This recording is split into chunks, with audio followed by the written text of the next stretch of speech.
Suman TV ప్రేక్షకులందరికీ దసరా పండుగ శుభాకాంక్షలు. పండుగ సందర్భంగా మనం రకరకాల నైవేద్యాలు చేస్తాం. 1, 2 సార్లు గారెలు చేస్తాం. గాయత్రీదేవి నివేదనకి అల్లపు గారెలు బాగా విశేషంగా చెప్తారు. తర్వాత మహానవమి నాడు కాళికాదేవికి కూడా గారెలే నివేదన చేస్తాం. పొట్టు మినపప్పుతో అల్లపు గారెలు ఇది అందరూ చేసేదేనండి. అల్లం విశేషంగా వేసుకుంటాం. మామూలుగా గారెలు అనగానే వడల్లో మనం ఏం చేస్తాం, ఉద్దిపప్పు వడలు, మినపప్పు వడ, గారెలు ఇలాగంటాం కదా. దీంట్లో అల్లము, పచ్చిమిర్చి, కొత్తిమీర వేస్తాం కదా. అసలు పచ్చిమిర్చి లేదు, ఓన్లీ అల్లము, జీలకర్ర, తర్వాత మిరియాలు ఒక దెబ్బ కొట్టి, ఇలా పూర్తి మిరియాలు కాకుండా 2 దెబ్బలు కొట్టి కొంచెం కచ్చాపచ్చగా దంచి అది కూడా వేస్తాను, బాగుంటుంది. అమ్మవారి నివేదనకి ఇది చాలా మంచిదని చెప్తారు. పొట్టు మినపప్పుని ఒక 4-5 గంటలు 3-4 గంటలు నానబెడితే పొట్టంతా తీసేయచ్చు. ఎక్కువ భాగం తీయద్దు, ఒక 70% తీసి 30% ఉంచుకోవచ్చు. మొత్తం పొట్టుతోటి కనుక చేస్తే మరి మీ చాయిస్ అయితే చేసుకోండి, కానీ నేను చెయ్యను, అలా చెప్పము కూడా. పొట్టు ఎక్కువ తినటం వల్ల చెవికి మంచిది కాదు అని చెప్తారు. మాకు పండే నేలలే మావి, చిన్నప్పటి నుంచి కూడా మేము ఇదే వింటున్నాం. వద్దంటారు. కొంత పొట్టు తీస్తే పొట్టు మంచిదే, కానీ మరీ మంచిది కాదు, అంత తినకూడదు అనమాట. పొట్టు తీసేసి దీన్ని వెట్ గ్రైండర్లు, మామూలుగా అయితే మన గుండుపప్పు అనుకోండి, మిక్సీలో వేస్తే కొంచెం గట్టిగా వస్తాయి గారెలు. మిక్సీ ఉన్న వాళ్ళు వేసుకుంటాం అనుకోండి, ఏదో చేస్తాం, ఐస్ వాటర్ పోసి ఒక ఐస్ క్యూబ్ వేస్తే కొంచెం మృదువుగా వస్తాయి. ఈ పొట్టుపప్పుని మనం మిక్సీలో వేసినా కూడా మృదువుగానే వస్తాయి, గారెలు బాగా వస్తాయి.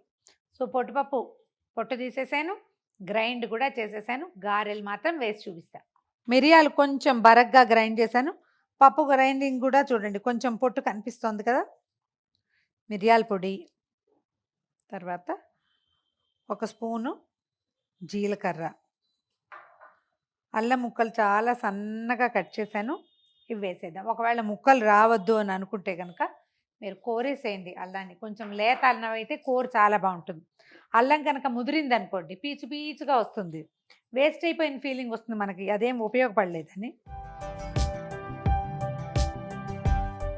గారెల పిండి, ఈ వడపిండి గ్రైండ్ చేయటం ఒక చిన్న ఆర్ట్ అండి.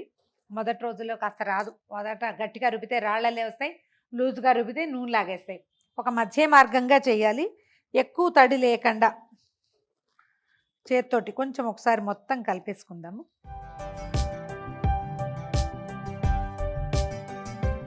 ఒక్కొక్కళ్ళకి ఒక్కొక్క అవగాహన ఉంటుందండి. ఒక మంచి గుండ్రగా బాగా షేప్ రావాలి కాబట్టి ఎక్కువ సార్లు తడి చేసుకున్నాం అనుకోండి, చెయ్యి షేప్ బ్రహ్మాండంగా వస్తుంది, బాగా వస్తాయి గుండ్రంగా, కానీ నూనె పీల్చేస్తాయి.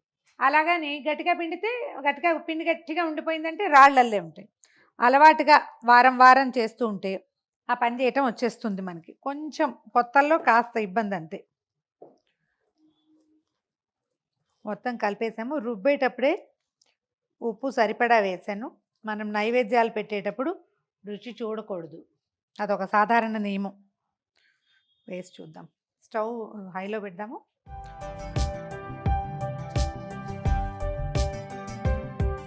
ఇలా వచ్చాక కొంచెం మీడియం ఫ్లేమ్లో ఉంచుకోవాలి. ఒక్కొక్కళ్ళకి ఒక్కొక్క అలవాటు ఉంటుందండి.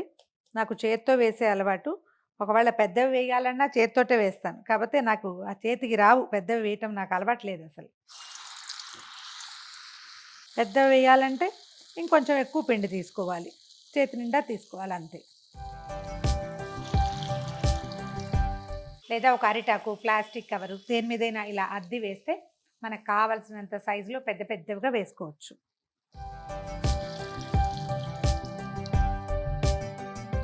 ఇది ప్రాంతాల వారీగా ఉంటుందండి. కొన్ని చోట్ల ఏంటంటే కేవలం పితృకార్యాలప్పుడే ఈ వడకి హోల్ పెట్టాలి, లేకపోతే ఆమె నివేదనలకి పనికిరాదని ఉంటుంది. ఎందుకనో మా ఇళ్లలో అలాంటి మాట చెప్పరండి, మాకు అట్లా అలవాట్లేదు. మేము పండగల నివేదనలో కూడా హోల్స్ పెడతాం, గారె వేగటానికి హోల్ పెడతాం, కానీ పెద్దవాళ్ళకి ఇంకొకళ్ళకి తేడా లేదని అనిపిస్తుంది నా వరకు. మీకు అలాంటిది ఏదైనా ఉంటే కనుక నేను చూపించానని చేయబోకండి. మీ ఇంట్లో పద్ధతి అయితే చూసుకోండి. పెద్దవాళ్ళు అలా పెట్టకూడదు అని చెప్తే, పండగల్లో పెట్టకూడదు, దేవుడి నివేదనకి పనికిరాదంటే పెట్టకండి. కానీ నా అవగాహన అలాంటిది ఏం లేదు, మా వాళ్ళు ఎవరు నన్ను కరెక్ట్ చేయలే. అంటే పండగలప్పుడు కూడా మా అమ్మ వాళ్ళు ఇలా గారెలు చేయటమే తెలుసు నాకు. పితృకార్యానికి ఇలాగే, పండగకి అలాగే. అయితే పితృకార్యపు వాట్లల్లో ఇంకేం వెయ్యం కదా, ఒట్టి గారెలే వేసుకుంటాం, ఒట్టి పిండే, ఇంకేం వెయ్యం. అందుకని బహుశా మరి అలా ఎలా కొన్ని ప్రాంతాల్లో చెప్పబడిందో నాకు ఐడియా లేదు. మీ ఇంట్లో ఉన్న పద్ధతిని మాత్రం ఫాలో అవ్వండి అమ్మా. ఇది కేవలం ఒక ఐడియాకి చూపిస్తాం అంతే.